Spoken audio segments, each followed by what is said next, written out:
Et cet invité aujourd'hui, c'est vous, Dany Dan, bonjour. Bonjour. Bienvenue sur ce plateau, on est très content de vous recevoir. Vous êtes breakdancer, médaillé d'or aux Jeux européens qui se sont tenus au mois de juin dernier en Pologne. Bravo à vous. Et à ce titre, le premier qualifié tricolore pour les Jeux olympiques de Paris 2024.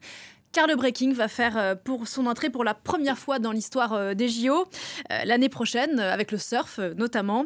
C'est un moment historique pour votre discipline qui a été créée il y a quoi, un demi-siècle à peine aux États-Unis. C'est ça.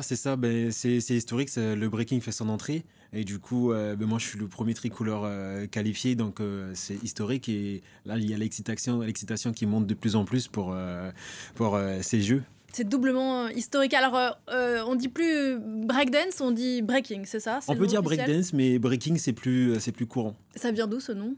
Breaking, c'est ça. Breakdance, c'est de base, et breaking, c'est quand c'est le break à intégrer les jeux.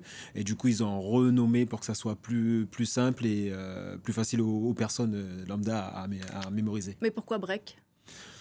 Break, c'était pour vraiment casser la partie Smurf et la partie debout. Et breaker, c'est vraiment, on y va au sol, et c'est vraiment casser la partie debout et au sol. D'accord. Vous êtes entré, vous, je crois, ado, par hasard, je crois, dans le breaking. Vous êtes guyanais d'origine et vous dites que vous mixez toutes ces influences-là quand vous dansez, quand vous pratiquez. C'est ça, parce qu'en fait, vu que je m'inspire de tout, donc il y a pas mal de choses, donc je prends conscience dans la vie normale, dans ma vie, dans mon quotidien. Et j'ai vu qu'il y avait pas mal de choses je pouvais m'inspirer pour avoir, moi, ma personnalité, mon originalité parmi les tonnes de danseurs qu'il y a. Donc aujourd'hui, ça paye juste mélanger ces cultures. Donc c'est un rappel à ma culture et surtout à ma patrie. Le breaking, c'est un sport qu'on connaît encore pas forcément très bien ici en France. Il est peut-être plus connu aux États-Unis. On vous voit derrière là. À l'époque, vous aviez les cheveux bleus. Donc, les épreuves des JO, ça va commencer le 9 août. Place de la Concorde à Paris. Quel cadre exceptionnel. Est-ce que vous pouvez nous raconter comment ça se passe une épreuve? En fait, une épreuve, c'est un individuel déjà. Il y aura la partie garçon et la partie fille le 9 août pour les filles et le 10 août pour les garçons. Donc c'est un contre un. C'est un contre un. Donc c'est en 2 passages. C'est le premier qui arrive à 2 points. Donc on combine les mouvements avec une musique qu'on ne connaît pas du tout, qui est un DJ qui est spécialement là pour ça, qui met la musique qu'on ne connaît pas. Et ensuite, c'est de mélanger les musiques, tout ce qui est mouvement, ce qu'on appelle les power moves, qui ressemblent un peu à les mouvements gymnastiques, et à mélanger à d'autres mouvements en footwork, en top rock. C'est la danse debout. C'est beaucoup de danse dans une matière qu'on doit proposer au jury pour ensuite eux ils doivent choisir qui a pris le premier point ou qui a pris le deuxième point. Donc il peut y avoir un 3e passage au cas où si chaque danseur a pris un point. Voilà, c'est ça. Donc c'est un mix entre... C'est pas du tout une note subjective, elle se base vraiment sur des éléments à la fois techniques et artistiques que vous devez présenter au cours de ce passage qui dure combien de minutes? Entre 30 et 45 secondes, qu'on a répété 2 fois, voire 3 fois. Et donc, ce que vous le disiez à l'instant, ce qui est assez dingue, c'est que vous ne connaissez absolument pas la musique sur laquelle vous allez pratiquer. Vous la découvrez quasiment en temps réel. C'est ça, on le découvre en temps réel et on adapte nos mouvements par rapport à ces musiques à l'instant présent. Donc, en fait, la part d'improvisation, elle est énorme. Eh ben, elle est toujours là, elle est toujours présente parce qu'en fait, c'est à l'instinct. Et souvent, soit c'est chorégraphié, soit on arrive vraiment à adapter nos mouvements sur la musique. Et ça, il faut faire la différence avec notre adversaire. Il y a certains de vos collègues de danseurs de break qui ont dit aller au jeu, ça dénature un peu cet art, ce sport qui est né dans la rue, qui voulait un peu casser les codes. Et là, en rentrant dans le truc officiel des Jeux Olympiques, on rentre un peu dans les codes, quoi. On met l'uniforme, etc. Vous n'êtes pas d'accord avec ça, je crois. En fait, moi, je pense que sortir de sa zone de confort, c'est quelque chose qu'il faut faire. Après, il y en a qui ont peur que ça se dénaturalise. Mais moi, je pense que ça a été fait par des professionnels, des personnes qui ont été dans le milieu dans la culture du hip-hop, du breaking, et qui ont organisé, qui ont tout fait en sorte pour que ça ne soit pas dénaturalisé. Donc après, avec les jeux, ils ont eu peur des tenues vestimentaires, qu'on soit vraiment en bleu, blanc, rouge, en uniforme. Mais en fait, non, ça dénaturalise pas du tout. C'est juste qu'on a été mis en lumière. Et pour moi, c'est une reconnaissance parce que de la rue jusqu'au jeu maintenant, on n'aurait pas cru. Et vivre ce que j'aurais vécu aujourd'hui, c'est pas... Jamais j'aurais pensé à ça. Les meilleurs breakdancers du monde, à part vous, aujourd'hui, ils viennent plutôt d'où? Des États-Unis? Il y a des pays qui sont un peu plus dangereux que d'autres. Le Canada, les États-Unis, le Japon, la Hollande, la France. Bien sûr. Parce que donc on le disait hors antenne, au mieux, donc donc les qualifications pour les JO en breakdance, c'est jusqu'au mois de juin de l'année prochaine.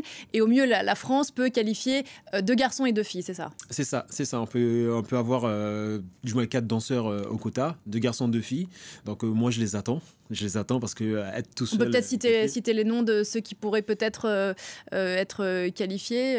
Moi, je pense que Laguette, un garçon, peut se qualifier aussi. Très, très bon danseur. Ça peut être mon adversaire, comme ça peut être... c'est mon partenaire d'entraînement. Oui, parce que vous ne serez pas en équipe. Hein. Ça sera lui contre vous, a priori. C'est ça peut arriver. Bon, j'espère en finale. Et c'est possible. On peut affronter son compatriote. Une petite finale française serait pas mal. Ouais, surtout place de la Concorde, ça serait sympa. Ensuite, il y a 3 concurrentes, 3 danseuses françaises qui peuvent se qualifier. Il y a Sarah, qui est aussi à l'équipe de France. On a Carlotta et il y a Sissi, qui va bientôt intégrer le pôle France pour l'année 2023-2024. Vous étiez aide-soignant dans le sud de la France, à Perpignan, jusqu'il y a peu. Ça fait 1 an que vous vous consacrez complètement au breakdance. Vous avez intégré la première promotion de danseurs de l'INSEP, c'est l'Institut National du Sport. On y était hier d'ailleurs auprès de jeunes prodiges du sport. C'est le lieu de l'excellence du sport à la française.